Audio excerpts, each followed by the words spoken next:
The Iliad by Homer, translated by Samuel Butler. Book 4. A quarrel in Olympus. Minerva goes down and persuades Phandarus to violate the oaths by wounding Menelaus with an arrow. Agamemnon makes a speech and sends for Machaon.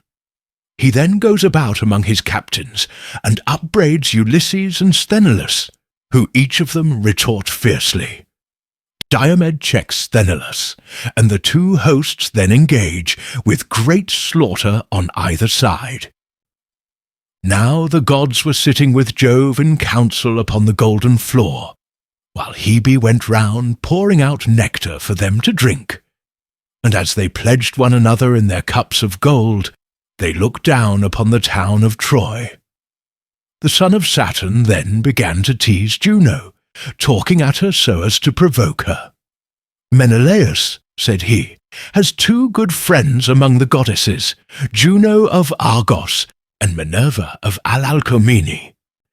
But they only sit still and look on, while Venus keeps ever by Alexandrus's side to defend him in any danger.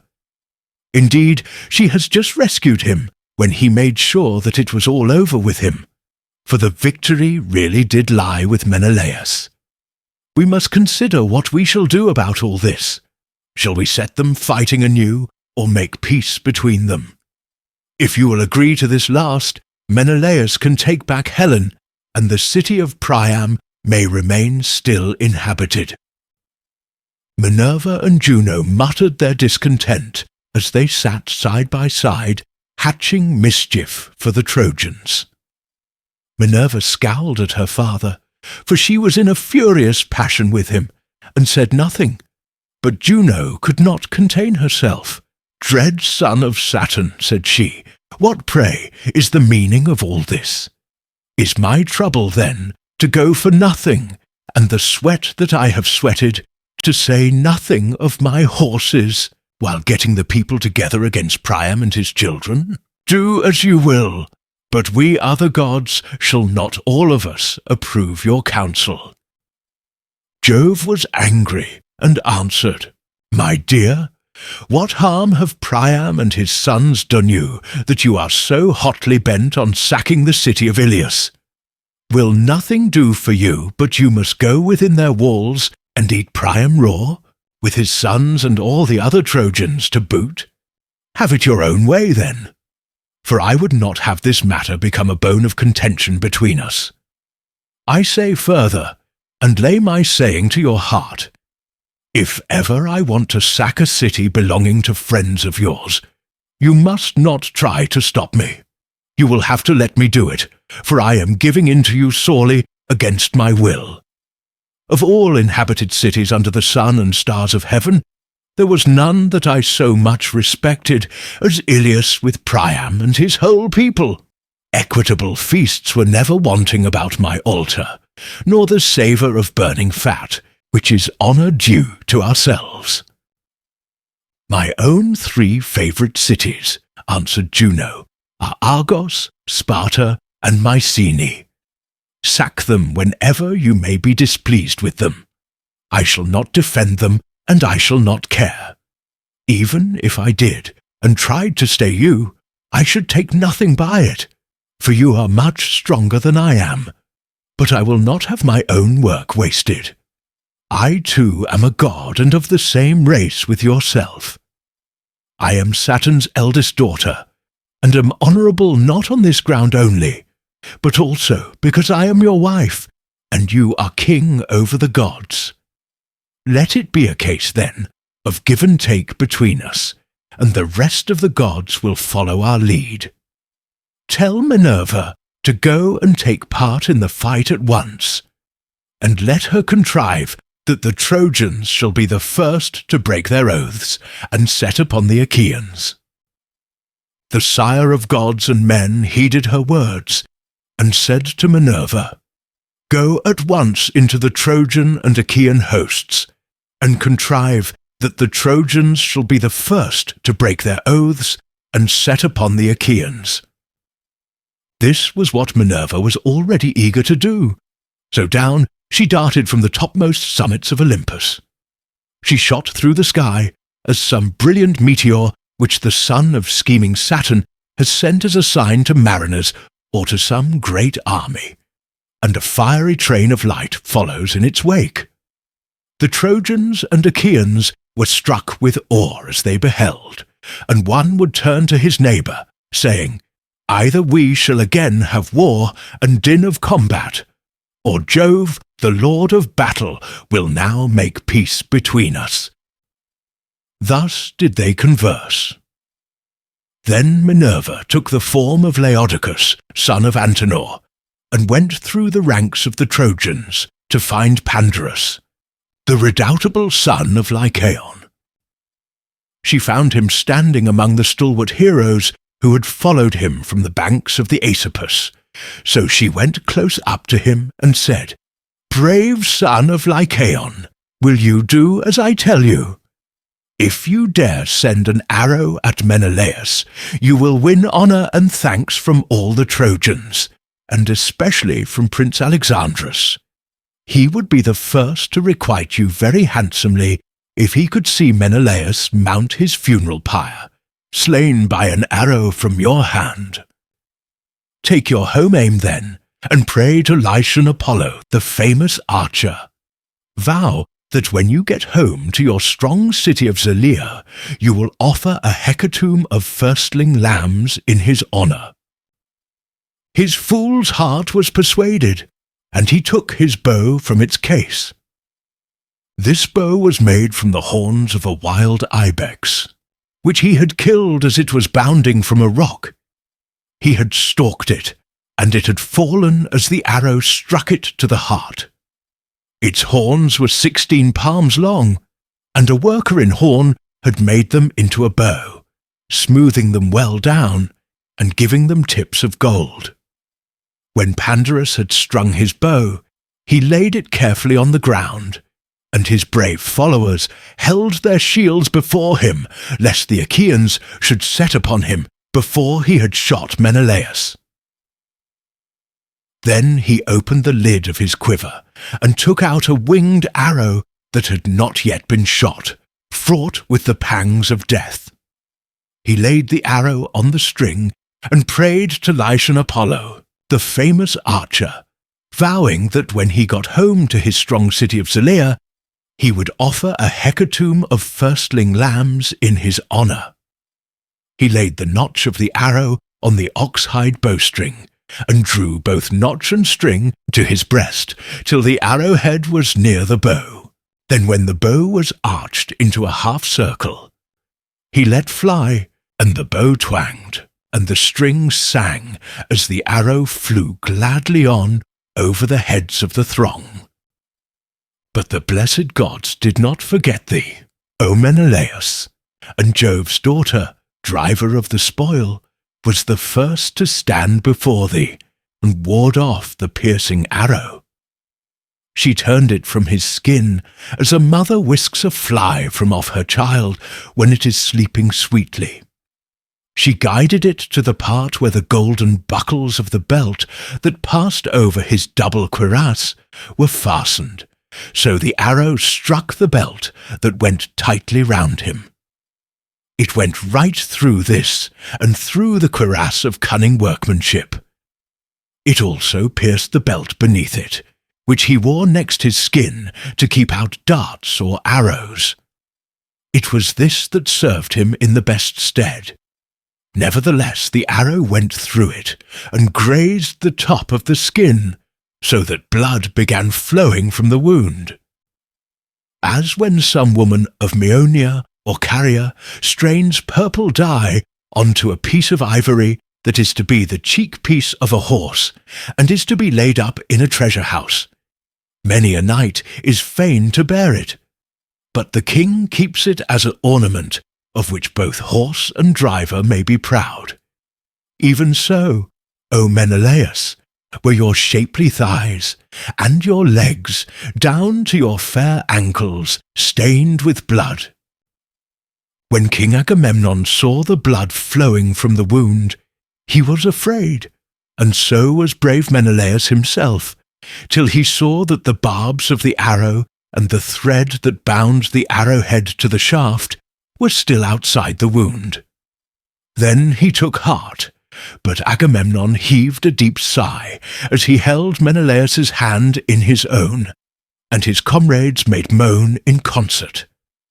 "Dear brother," he cried, "I have been the death of you in pledging this covenant and letting you come forward as our champion. The Trojans have trampled on their oaths and have wounded you. Nevertheless, the oath, the blood of lambs, the drink offerings, and the right hands of fellowship in which we have put our trust shall not be vain. If he that rules Olympus fulfill it not here and now, he will yet fulfill it hereafter, and they shall pay dearly with their lives and with their wives and children. The day will surely come when mighty Iliad shall be laid low, with Priam and Priam's people, when the son of Saturn from his high throne shall overshadow them with his awful aegis in punishment of their present treachery. This shall surely be. But how, Menelaus, shall I mourn you, if it be your lot now to die? I should return to Argos as a byword, for the Achaeans will at once go home. We shall leave Priam and the Trojans the glory of still keeping Helen, and the earth will rot your bones as you lie here at Troy with your purpose not fulfilled. Then shall some braggart Trojan leap upon your tomb and say, Ever thus may Agamemnon wreak his vengeance. He brought his army in vain. He is gone home to his own land with empty ships, and has left Menelaus behind him. Thus will one of them say, and may the earth then swallow me. But Menelaus reassured him and said, Take heart, and do not alarm the people. The arrow has not struck me in a mortal part, for my outer belt of burnished metal first stayed it, and under this my cuirass and the belt of mail which the bronze smiths made me. And Agamemnon answered, I trust, dear Menelaus, that it may be even so, but the surgeon shall examine your wound and lay herbs upon it to relieve your pain. He then said to Talthybius, Talthybius, tell Machaon, son to the great physician Aesculapius, to come and see Menelaus immediately. Some Trojan or Lycian archer has wounded him with an arrow to our dismay, and to his own great glory. Talthybius did as he was told, and went about the host trying to find Machaon. Presently he found standing amid the brave warriors who had followed him from Tricca. Thereon he went up to him and said, Son of Aesculapius, King Agamemnon says you are to come and see Menelaus immediately. Some Trojan or Lycian archer has wounded him with an arrow to our dismay and to his own great glory. Thus did he speak, and Machaon was moved to go. They passed through the spreading host of the Achaeans, and went on till they came to the place where Menelaus had been wounded, and was lying with the chieftains gathered in a circle round him. Machaon passed into the middle of the ring, and at once drew the arrow from the belt, bending its barbs back through the force with which he pulled it out. He undid the burnished belt, and beneath this the cuirass and the belt of mail which the bronze smiths had made. Then, when he had seen the wound, he wiped away the blood, and applied some soothing drugs which Chiron had given to Aesculapius out of the goodwill he bore him. While they were thus busy about Menelaus, the Trojans came forward against them, for they had put on their armour, and now renewed the fight. You would not have then found Agamemnon asleep, nor cowardly and unwilling to fight, but eager rather for the fray. He left his chariot rich with bronze, and his panting steeds in charge of Eurymedon, son of Ptolemaeus, the son of Piraeus, and bade him hold them in readiness against the time his limbs should weary of going about and giving orders to so many, for he went among the ranks on foot. When he saw men hasting to the front, he stood by them and cheered them on. "Argives," said he, "slacken not one whit in your onset. Father Jove will be no helper of liars. The Trojans have been the first to break their oaths and to attack us. Therefore they shall be devoured of vultures. We shall take their city and carry off their wives and children in our ships." But he angrily rebuked those whom he saw shirking and disinclined to fight. "Argives," he cried, "cowardly, miserable creatures, have you no shame to stand here like frightened fawns, who, when they can no longer scud over the plain, huddle together, but show no fight? You are as dazed and spiritless as deer. Would you wait till the Trojans reach the sterns of our ships as they lie on the shore, to see whether the son of Saturn will hold his hand over you, to protect you?" Thus did he go about giving his orders among the ranks. Passing through the crowd, he came presently on the Cretans, arming round Idomeneus, who was at their head, fierce as a wild boar, while Meriones was bringing up the battalions that were in the rear. Agamemnon was glad when he saw him, and spoke him fairly. "Idomeneus," said he, "I treat you with greater distinction than I do any others of the Achaeans, whether in war, or in other things, or at a table. When the princes are mixing my choicest wines in the mixing bowls, they have each of them a fixed allowance. But your cup is kept always full like my own, that you may drink whenever you are minded. Go therefore into battle, and show yourself the man you have been always proud to be." Idomeneus answered, "I will be a trusty comrade, as I promised you from the first I would be. Urge on the other Achaeans, that we may join battle at once, for the Trojans have trampled upon their covenants. Death and destruction shall be theirs, seeing they have been the first to break their oaths and to attack us."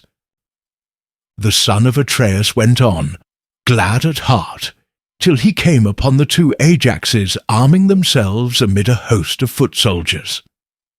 As when a goat herd from some high post watches a storm drive over the deep before the west wind, black as pitch is the offing, and a mighty whirlwind draws towards him, so that he is afraid, and drives his flock into a cave.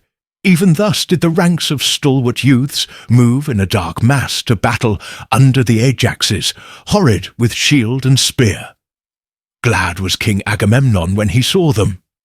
"No need," he cried, "to give orders to such leaders of the Argives as you are, for of your own selves you spur your men on to fight with might and main. Would, by Father Jove, Minerva, and Apollo, that all were so minded as you are, for the city of Priam would then soon fall beneath our hands, and we should sack it." With this he left them, and went onward to Nestor, the facile speaker of the Pylians, who was marshalling his men and urging them on, in company with Pelagon, Alastor, Chromius, Haemon, and Bias, shepherd of his people. He placed his knights with their chariots and horses in the front rank, while the foot soldiers, brave men and many, whom he could trust, were in the rear.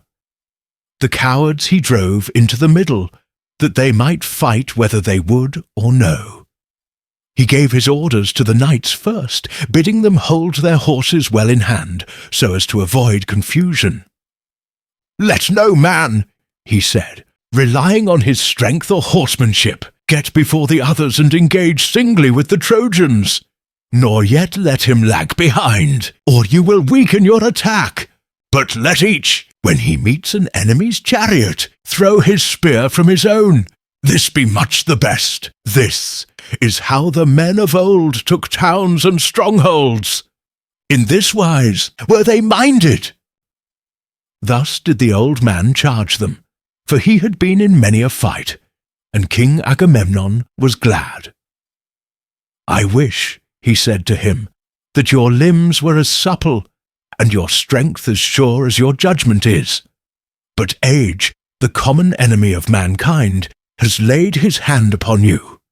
Would that it had fallen upon some other, and that you were still young. And Nestor, knight of Gerene, answered, Son of Atreus, I too would gladly be the man I was when I slew mighty Ereuthalion. But the gods will not give us everything at one and the same time. I was then young, and now I am old. Still, I can go with my knights and give them that counsel which old men have a right to give. The wielding of the spear I leave to those who are younger and stronger than myself. Agamemnon went his way rejoicing, and presently found Menestheus, son of Peteos, tarrying in his place, and with him were the Athenians, loud of tongue in battle. Near him also tarried cunning Ulysses, with his sturdy Cephallenians round him. They had not yet heard the battle cry, for the ranks of Trojans and Achaeans had only just begun to move, so they were standing still, waiting for some other columns of the Achaeans to attack the Trojans and begin the fighting. When he saw this, Agamemnon rebuked them and said, Son of Peteos, and you other, steeped in cunning heart of guile, why stand you here cowering and waiting on others? You too should be of all men foremost when there is hard fighting to be done, for you are ever foremost to accept my invitation when we counsellors of the Achaeans are holding feast. You are glad enough then to take your fill of roast meats, and to drink wine as long as you please, whereas now you would not care though you saw 10 columns of Achaeans engage the enemy in front of you. Ulysses glared at him and answered, Son of Atreus, what are you talking about? How can you say that we are slack? When the Achaeans are in full fight with the Trojans, you shall see, if you care to do so, that the father of Telemachus will join battle with the foremost of them. You are talking idly. When Agamemnon saw that Ulysses was angry, he smiled pleasantly at him and withdrew his words. Ulysses, said he, noble son of Laertes, excellent in all good counsel, I have neither fault to find nor orders to give you, for I know your heart is right, and that you and I are of a mind. Enough. I will make you amends for what I have said, and if any ill has now been spoken, may the gods bring it to nothing. He then left them and went on to others. Presently he saw the son of Tydeus, noble Diomed, standing by his chariot and horses, with Sthenelus the son of Capaneus beside him, whereon he began to upbraid him. Son of Tydeus, he said, why stand you cowering here upon the brink of battle? Tydeus did not shrink thus, but was ever ahead of his men when leading them on against the foe. So at least say they that saw him in battle, for I never set eyes upon him myself. They say that there was no man like him. He came once to Mycenae, not as an enemy, but as a guest, in company with Polynices to recruit his forces, for they were levying war against the strong city of Thebes, and prayed our people for a body of picked men to help them. The men of Mycenae were willing to let them have one, but Jove dissuaded them by showing them unfavourable omens. Tydeus, therefore, and Polynices went their way, when they had got as far the deep-meadowed and rush-grown banks of the Aesopus. The Achaeans sent Tydeus as their envoy, and he found the Cadmeans gathered in great numbers to a banquet in the house of Eteocles. Stranger though he was, he knew no fear on finding himself single-handed among so many, but challenged them to contests of all kinds, and in each one of them was at once victorious, so mightily did Minerva help him. The Cadmeans were incensed at his success, and set a force of 50 youths with 2 captains, the godlike hero Maon, son of Haemon, and Polyphontes, son of Autophonus, at their head, to lie in wait for him on his return journey.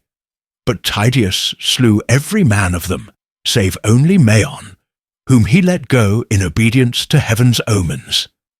Such was Tydeus of Aetolia. His son can talk more glibly, but he cannot fight as his father did. Diomed made no answer, for he was shamed by the rebuke of Agamemnon. But the son of Capaneus took up his words and said, "Son of Atreus, tell no lies, for you can speak truth if you will. We boast ourselves as even better men than our fathers. We took 7-gated Thebes, though the wall was stronger, and our men were fewer in number. For we trusted in the omens of the gods and in the help of Jove, whereas they perished through their own sheer folly. Hold not then our fathers in like honour with us." Diomed looked sternly at him and said, "Hold your peace, my friend, as I bid you. It is not amiss that Agamemnon should urge the Achaeans forward, for the glory will be his if we take the city, and his the shame if we are vanquished. Therefore let us acquit ourselves with valour."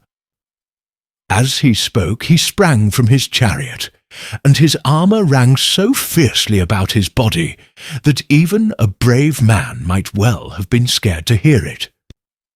As when some mighty wave that thunders on the beach when the west wind has lashed it into fury, it has reared its head afar, and now comes crashing down on the shore.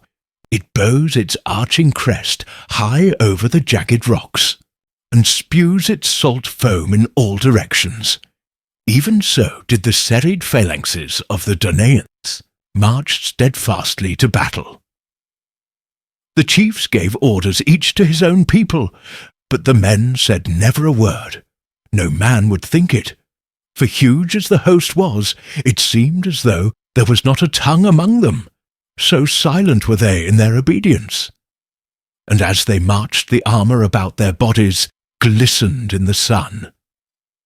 But the clamour of the Trojan ranks was as that of many thousand ewes that stand waiting to be milked in the yards of some rich flockmaster, and bleat incessantly in answer to the bleating of their lambs. For they had not one speech nor language, but their tongues were diverse, and they came from many different places. These were inspired of Mars, but the others by Minerva, and with them came Panic, Rout, and Strife, whose fury never tires, sister and friend of murderous Mars, who, from being at first but low in stature, grows till she uprears her head to heaven, though her feet are still on earth. She it was that went about among them, and flung down discord to the waxing of sorrow with even hand between them. When they were got together in one place, shield clashed with shield, and spear with spear, in the rage of battle. The bossed shields beat one upon another, and there was a tramp, as of a great multitude, death cry, and shout of triumph of slain and slayers, and the earth ran red with blood. As torrents swollen with rain course madly down their deep channels, till the angry floods meet in some gorge, and the shepherd on the hillside hears their roaring from afar. Even such was the toil and uproar of the hosts as they joined in battle. First Antilochus slew an armed warrior of the Trojans, Echepolus, son of Thalesius, fighting in the foremost ranks. He struck at the projecting part of his helmet and drove the spear into his brow. The point of bronze pierced the bone, and darkness veiled his eyes.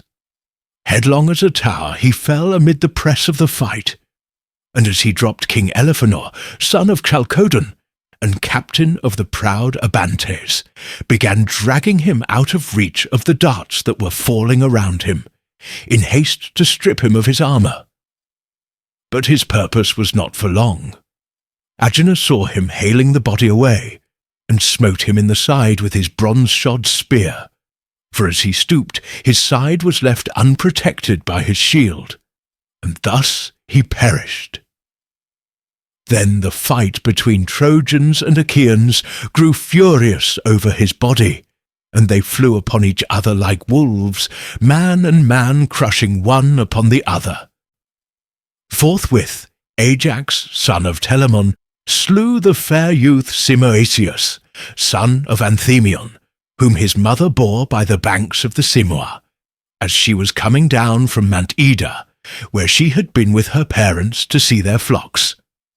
Therefore he was named Simoeisius, but he did not live to pay his parents for his rearing, for he was cut off untimely by the spear of mighty Ajax, who struck him in the breast by the right nipple, as he was coming on among the foremost fighters. The spear went right through his shoulder, and he fell as a poplar that has grown straight and tall in a meadow by some mere, and its top is thick with branches. Then the wheelwright lays his axe to its roots, that he may fashion a felloe for the wheel of some goodly chariot, and it lies seasoning by the waterside. In such wise did Ajax fell to earth Simoeisius, son of Anthemion. Thereon Antiphus of the gleaming corslet, son of Priam, hurled a spear at Ajax from amid the crowd, and missed him.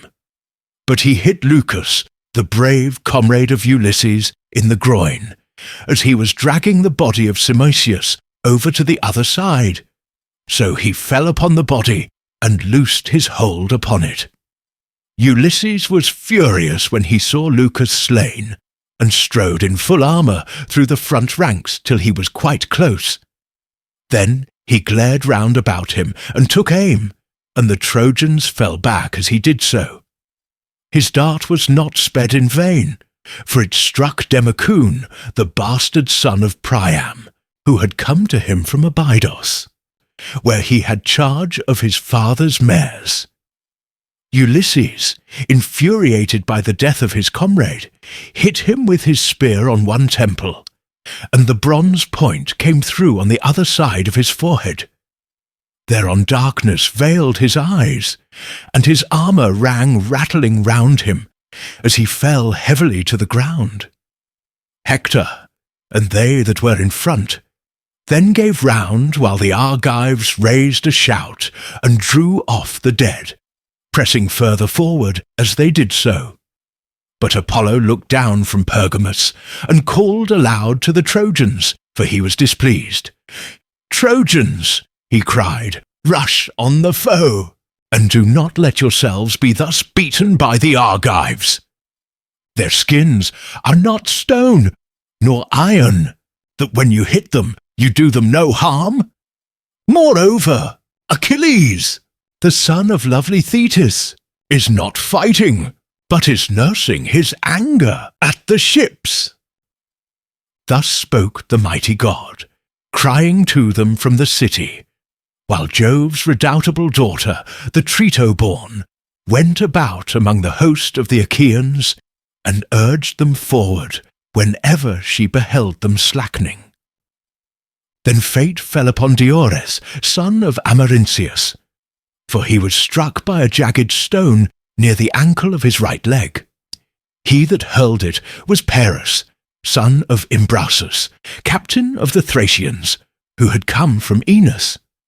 The bones and both the tendons were crushed by the pitiless stone. He fell to the ground on his back, and in his death throes stretched out his hands towards his comrades.